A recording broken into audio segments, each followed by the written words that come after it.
Weather update tayo mga kapatid. Bagamat humina, nananatiling aktibo yung ating habagat o southwest monsoon. Kaya bukas sa mga lalabas ng bahay dito sa Metro Manila, huwag pa rin po natin kalimutan ang pagdadala ng payong dahil posible pa rin po yung ating mga tinatawag na manakanaka o paputol-putol na pagulan. At anumang oras sa maghapon, posible po tayo makaranas ng mga pagulan or kung mga tanghali, pwede rin po tayo makaranas ng mga thunderstorms. Kaya paghandaan po natin yan mga kapatid. Hindi lang po sa Metro Manila nakaka-apekto ang habagat, meron din tayong mga posibleng kalat-kalat na pagulan sa mga areas ng Calabarzon, lalong-lalo sa Cavite, Batangas, kasama po dyan ng Rizal, Pampanga, Bulacan, kasama na rin po dyan itong areas ng Tarlac at Nueva Ecija. Pero mostly yung ating mas maraming at mas madalas na pagulan ay nandito sa Zambales at Bataan, kasama po dyan ang Occidental Mindoro. Ang natitirang bahagi po ng Central Luzon, posible rin po yung ating mga kalat-kalat na pagulan, pero mas madalas na po ngayong sumisikat yung ating araw.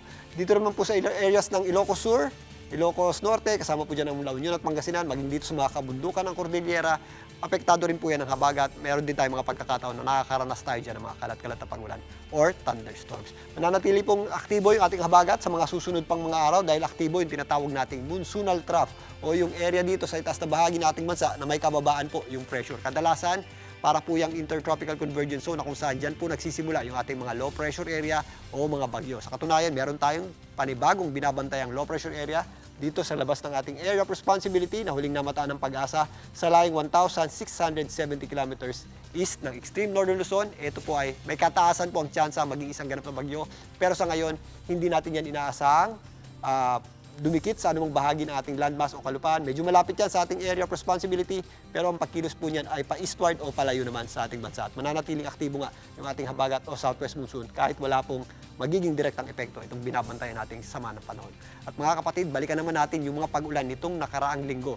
Dahil sa pinagsama-samang epekto ng habagat at ang pagtawid ng Bagyong Luis at Maymay dito po sa area ng Luzon. Nakapagtala po tayo ng 1,428 mm na pag-ulan mula August 1 hanggang August 10, so halos isa't kalahating buwang pag-ulan po yan dyan po sa may area ng Baguio City.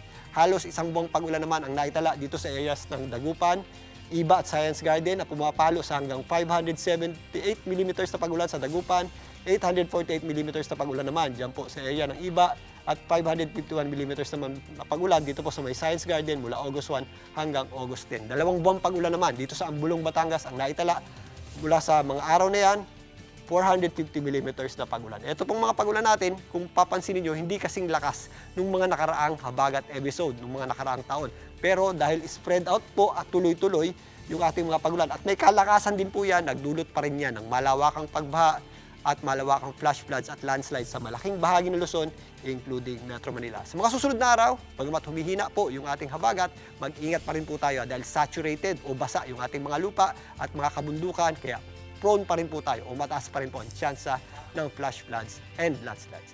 Muli, yan po ang ating latest sa ating lagi ng panahon. Muli ako po ang weather frontliner, Alvin Puran, na lagi may panahon para sa inyo. Mga kapatid, Julius Babaw po. Para sa komprehensibo at makabuluhang balitaan at talakayan, mag-follow at mag-subscribe na sa social media pages ng News 5.